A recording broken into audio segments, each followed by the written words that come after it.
If you're anything like me, by this point you've probably seen or heard of almost every major aviation accident out there, and even many of the lesser known ones. But I can assure you there's still cases out there that have horrifying stories and twists that very few people have ever heard of, and in this first entry I'm going to tell you about one of them.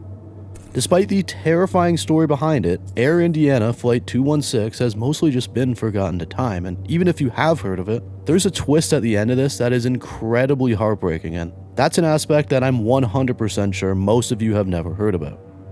I'll tell you everything, but as usual, let's get into the backstories first. The story begins in 1977 in Evansville, Indiana, a city with a big heart and one that at the time had a very deep love for its college basketball team, the University of Evansville Purple Aces. This team had made history just 2 years earlier by winning the NCAA Division II championship. This was a big deal, especially for a school of its size. The players were young, confident, and looking ahead to their first full season competing in D1. They weren't national stars or anything yet, but they were certainly building something special here, and with a new coach in charge, Bobby Watson, who had just taken over that fall, things were looking even better, and everyone was just excited to see the full season unfold. Unfortunately though, this team's season would be cut short in a way that nobody could have ever imagined. The situation begins in December of 1977 when they were scheduled to play an away game against Middle Tennessee State University. Normally, this was the kind of trip they would have taken by bus like every other road game. That had always been the routine. But this time, Coach Watson decided to change it up a bit. I'm not sure exactly why, but one can assume it was about either convenience or maybe showing the team they were entering a new era. It could have just been something he wanted to do the odd time, but whatever the reason, they ended up flying this time. The charter was a DC-3 aircraft owned by Air Indiana. And on December 13th, 1977, the team boarded the plane at Evansville Regional Airport. In total, there were 29 people on board, including players, coaches, staff, and crew. And at first, everything went completely fine. It just seemed to be very routine. The plane fired up and began taxiing the runway. Some players were excited, some were anxious as flying wasn't something they liked doing, just typical stuff. It was dark and cold that night, and the aircraft lifted off the runway just after 7:20 p.m. But horribly, it never made it far. Just 90 seconds into the flight, the plane struggled to gain altitude, clipped a row of trees, and crashed into a field just outside of the airport. All 29 people on board were killed. Every player, every crew member, all staff, as well as their new coach. It's just horrible. The plane was of course decimated, emergency crews responded fast, but again, there were horribly no survivors. The official investigation would later point to the aircraft being overloaded and improperly balanced. One of the control surfaces in the tail had also been locked in a fixed position, making it nearly impossible to control once it was airborne. The entire University of Evansville men's basketball team, a very promising young team, was gone, wiped out in a matter of seconds. Well, that is except one player, and oh my god, I can't even begin to imagine how he felt. The only player on this team who wasn't on that flight was an 18-year-old freshman named David Furr. David had been recovering from an ankle injury at the time, and so he wasn't suiting up for this game. He stayed behind in Evansville while his teammates flew out. Only his life was spared. And he had been a promising player, part of the new wave of talent recruited to bring the Aces into D1, and needless to say, David was absolutely devastated and highly confused on what to do next. Mourning so many people who were essentially family was extremely difficult for the young man, especially knowing the fashion that they went out and the guilt that came with it. But unbelievably, he would never have a chance to process these feelings fully, as David Furr's luck was only temporary. Just 2 weeks later, on a cold night in late December, David was in a car with his 16-year-old brother, Byron. They were driving near Newton, Illinois, and nobody knows exactly what caused the accident, whether it was ice or something mechanical, but whatever it was, the result was final. The car went off the road, crashed, and both David Furr and his brother Byron were killed instantly. The only member of the 1977 Purple Aces to survive the plane crash was now deceased as well. Within a single month, the entire team and the one young man who escaped the initial tragedy were all gone. Evansville was understandably completely devastated. The season was canceled immediately, funerals took place almost daily over the following weeks, and families buried sons, brothers, boyfriends, and friends who had been wearing their jerseys just days before. The university later created memorials, including a sculpture on campus known as the Weeping Basketball, and a plaza bearing the names of everyone lost that night. For many people who live in Evansville, December 13th is still a heavy date, but David Furr's story adds a layer that almost feels just too cruel to believe. The one player spared from one of the worst tragedies in college sports history was taken soon after in an entirely separate accident. Rest in peace to the University of Evansville Purple Aces team of 1977, as well as everyone else that was on board. Although Evansville's a large city, it still has a very small town flavor to it. And the community had accepted these boys and this team, and especially the new coach, as their own family. And so it's a very personal loss. It's not something that you can simply read about in the newspaper and then put it out of your mind. It stays with you.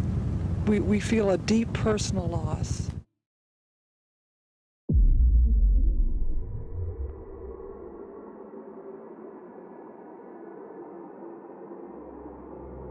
Before this standoff ever made headlines, 28-year-old John Miranda was already spiraling downwards. He had once worked for a waterproofing company called Seal Masters of Hawaii, based in Sand Island, Honolulu. But 8 months before the crisis, he was fired. Miranda claimed his dismissal was racially motivated, and he strongly believed the company's management, especially Vice President Guy George, had personally ruined his life. Unemployed and increasingly unstable, Miranda was angry, broke, and convinced he had nothing left to lose, a very dangerous combination. In the weeks leading up to the hostage situation, people close to him noticed his behavior becoming even more erratic. He was bitter and deeply resentful, and of course, as you saw in the intro, things were about to reach a breaking point for John Miranda. On the morning of February 6, 1996, just before 7 a.m., Miranda walked into his former workplace armed with a sawed-off shotgun, a knife, and duct tape. He demanded $20,000 from the company and began shouting about the reasons he believed he had been fired. Harry Lee, the owner of Seal Masters, was reportedly ready to pay the money just to avoid catastrophe. But his wife made a split-second decision to call the police instead, inadvertently aggravating John Miranda even further. But honestly, you can't blame this woman. She's just doing what anyone else would do in that situation, especially considering that by that point, Miranda had already taken 5 employees hostage. Among these hostages was obviously 59-year-old Guy George, the man who had fired him and who, as mentioned previously, was the man he despised the most. And unfortunately, Miranda wasted no time. He opened fire and shot George in the leg, causing significant damage. While police surrounded the building and TV crews began to arrive on the scene, Miranda made a call to a local radio station where he explained his version of events. He told the on-air hosts that he wasn't going back to jail. The presenters tried to talk him down live on air, but Miranda would not budge. At one point, he dragged the already incapacitated Guy George to an open window and showed police what he'd done. He wasn't bluffing, and he made it clear that he had no plans of surrendering, but amazingly, as the hours dragged on, the extremely fatigued Guy George saw a chance and took it. While Miranda was distracted, George crawled out the window and dropped 10 feet to the ground below. Despite his injury, he managed to drag himself to safety. We'll get back to what happened with him very shortly. After Guy's escape, Miranda was naturally even more enraged. In retaliation, he grabbed another hostage, 30-year-old employee Tom McNeil, and duct taped the firearm to the back of McNeil's head. Then he taped his own hand to the trigger, and with 4 hostages still inside, Miranda walked them out of the building and down the stairs, and at street level he released 3 of them, keeping only Tom McNeil. Then he marched poor Tom McNeil back up the steps and held him there, surrounded by police, with that gun still duct taped to his head. The standoff continued for hours. Police negotiators pleaded with him, but nothing worked. And around 2:30 p.m., things reached a breaking point, and John Miranda ordered McNeil to count down from 60. When McNeil refused, Miranda started counting himself. According to McNeil, he was certain he'd be deceased by the time Miranda reached 10. But when the count hit 13, McNeil made a desperate and extremely brave move. He spun around and tried to break free, kicking off a fight for the weapon between the two of them. John Miranda managed to pull the trigger though, and, well, he missed. Tom had sufficiently held him off, and this gave an opening for the police to act. It was exactly the type of moment that police were waiting for, and this Tom dude is an absolute badass, but we'll get back to that. When the opening was given, a SWAT sniper opened fire, hitting John Miranda in the chest. McNeil broke loose and ran to safety. John Miranda was rushed to the Queens Medical Center, but he passed from his injuries shortly after at 2:55 p.m. Tom McNeil escaped with only minor cuts and bruises. Guy George, the main target, was seriously wounded in his leg, but survived his injury after being taken to the same hospital earlier that day. The other 3 hostages were unharmed, and in the end, the perpetrator, John Miranda, was the only fatality during the entire crisis. But sadly, in the grand scheme of things, we can't actually say that he was the only fatality, because it turns out that his story wasn't over. During the standoff, Miranda had made cryptic statements about his girlfriend. Her name was Sherry Lynn Holmes, and she had been missing since January 31st, almost a full week before the hostage situation unfolded. Miranda had hinted to both the radio station and negotiators that he had been behind her disappearance, and police took that seriously. And on March 29, 1996, acting on a tip, search teams and canine units scoured a nearby marsh. There, just off the road, they discovered a cardboard box buried in a shallow grave, and unfortunately, inside was a badly decomposed individual. It had been far too long for visual identification, and there were no dental records for Holmes, but with the help of the Army's Forensic Identification Lab in Honolulu, investigators used DNA testing and photo imaging to confirm that it was indeed her. It's just horrible. Sherry Lynn Holmes had fallen victim to Miranda days before the hostage crisis even began. That detail, revealed after the fact, cast everything into a darker light. What unfolded on February 6 wasn't just an explosive situation, it was the violent unraveling of a man who had already killed, and did not intend to come out alive. But thankfully, due to these brave hostages as well as law enforcement, at least further people weren't taken away from their families. Tom McNeil ended up doing some press interviews afterwards, and it just further solidified how badass this guy is. He even got married not even a week after he was in this situation. He also did a follow-up interview 21 years later, and it seems that he's still doing well, at least as of 2017. Rest in peace to Sherry Lynn Holmes, and I hope all other survivors were able to recover from this.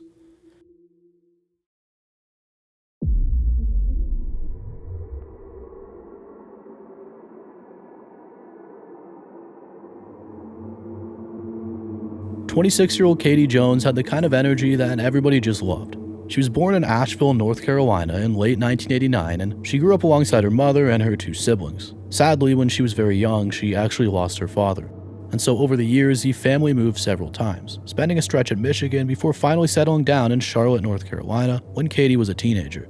Even as a young one, she stood out. Her friends and family saw her as fun and endlessly kind. If you were feeling down, she'd be the first to show up with something warm or weird to make you smile. She just had a heart and was by all accounts a very great person. She also had a very sharp mind and was super creative. The name Kétie was her own spin on Katie, with a nod to the French language, which she just taught herself for fun. She loved binary code and even had the word love inked up on her wrist in ones and zeros. She could sing, act, draw, build sets, fix lights, anything arts related she was good at. And after graduating high school, she went to Marymount Manhattan College in New York to study technical theater, but money got tight and she had to return home in 2010. A story that's unfortunately all too common. Back in Charlotte, she carved out a simple, self-reliant life. Her job as a waitress at Midwood Smokehouse was close enough to either walk or bike, which suited her at the time frugal lifestyle.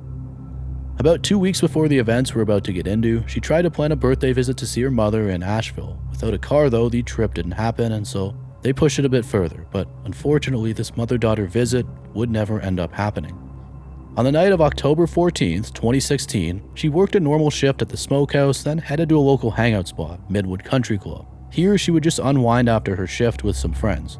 They stayed late, laughed a bunch, and had some great times, and then around 2:30 in the morning, the group started saying their goodbyes and someone offered her a ride home a couple times.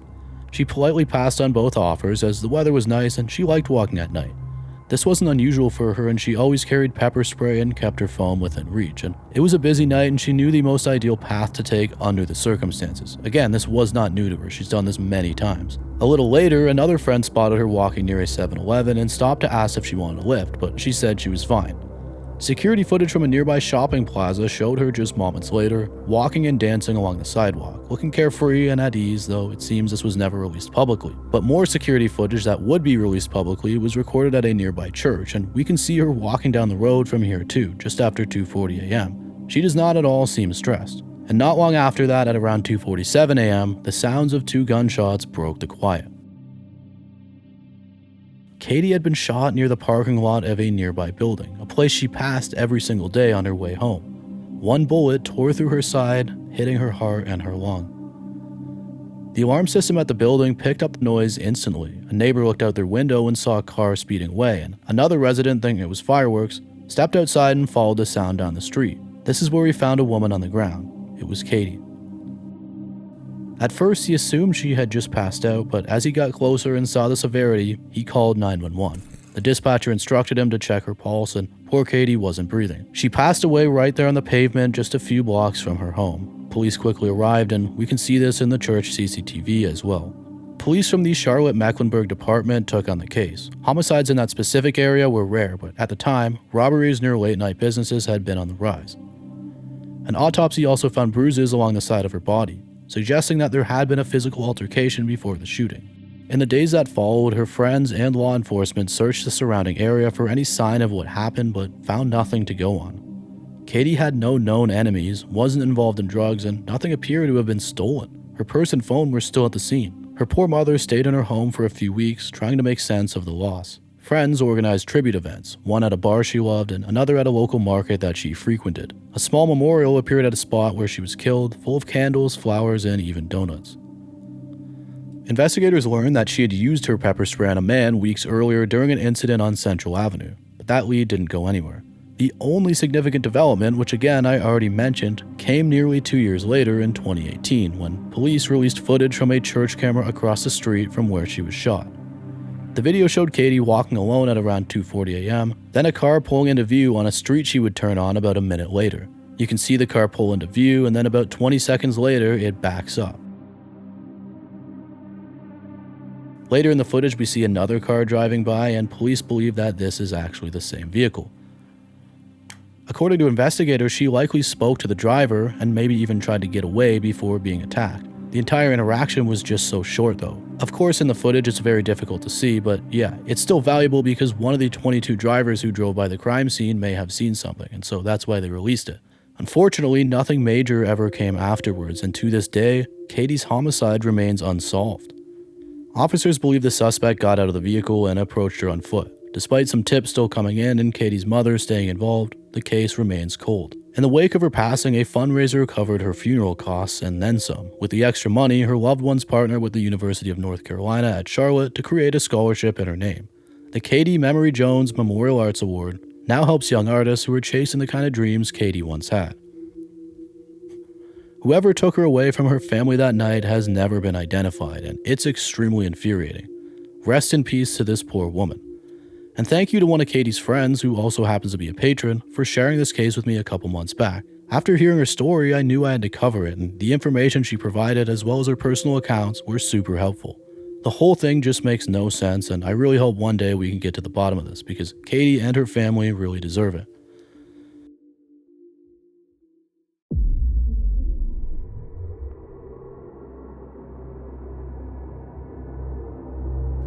Okay, so full transparency, this entry is completely unscripted. I just wanted to briefly touch on this absolutely insane tornado footage that I recently came across. The footage in question pertains to a tornado that touched down in Gary, South Dakota fairly recently. I'm assuming within the past few weeks based on the upload date. It was recorded by veteran storm chasers Alex Bartholomew and Stephen Jones. I'm not gonna play too much of it because this is recent and I'm sure this is incredibly valuable footage. I don't want this getting taken down or anything, but a lot of people think that this may not actually be real footage. And if you watch the video, I kind of see what people are talking about.